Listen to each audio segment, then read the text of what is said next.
मैं आपको एक असली कहानी सुनाता हूँ। कहानी क्या मतलब, जो मेरे साथ हुआ।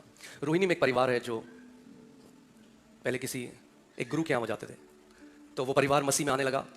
तो वो परिवार जब मसीह में आया तो उस परिवार में जो मेन आंटी थी, जो मतलब दादी माँ थी, वो थोड़ा नाराज़ हो गई कि ये मसीह को मान रहे हैं। तो उन्होंने एक दिन उनको कहा कि तुम बुलाओ। मैं उस समय मेरे ख्याल से 22 साल का था। तो उनका बुलाओ उस लड़के को, और उन्होंने कहा हम अपने इनको बुलाएंगे, स्वामी को। असली की बात मैं आपको बता। तो मैं वहाँ गया, तो वो आगे बैठे थे, मेरे को बिठाया। तो कहने लगे आज इस लड़के का मुंह बंद कर दो आप, इसने भरमा दिया है हमारे बेटे और बहू को।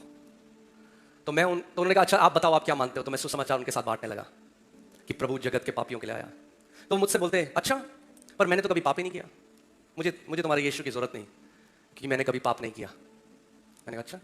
मैंने वचन खोला, मैंने कहा यहाँ एक आयत है, मैं पढ़ूं? उन्होंने कहा पढ़ो। मैंने कहा इसमें लिखा है जो कहता है कि वो पापी नहीं वो झूठा है। वो मनुष्य जो कहता है मैंने कभी पाप नहीं किए वो झूठा है, क्योंकि बाइबल बताती है सब ने पाप किया और परमेश्वर की महिमा से वो दूर चले गए, वो रहित है। आप जानते हैं जो वचन का जो अधिकार है ना, जब यीशु ने शैतान के विरोध में जो बोला, जब लिखा है तो शैतान चुप हो गया। जब आप लिखित वचन के अधिकार को उठाओगे हर एक आवाज चुप हो जाएगी। और उसके बाद ऐसा हुआ कि वो बिल्कुल चुप हो गए, और मैं उन्हें एक आयत के बाद दूसरी आयत में सुसमाचार प्रचार करता रहा। और वो आंटी चिढ़ गई, अरे बोल क्यों नहीं रहे हो, ये लड़का इतना बोल रहा है, तुम चुप क्यों बैठे हुए हो।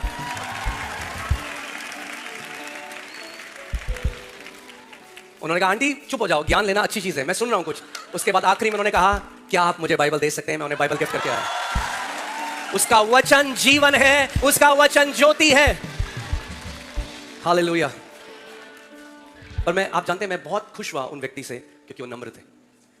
जब वचन को उन्होंने सुना, उन्होंने नम्रता से, जब इसीलिए व्यवस्था दी गई। बाइबल कहती है इसलिए व्यवस्था दी गई ताकि हर एक मुंह बंद किया जा सके, ताकि कोई ना बोल सके कि मुझे उद्धारकर्ता की जरूरत नहीं है। हर किसी को उद्धारकर्ता की जरूरत है।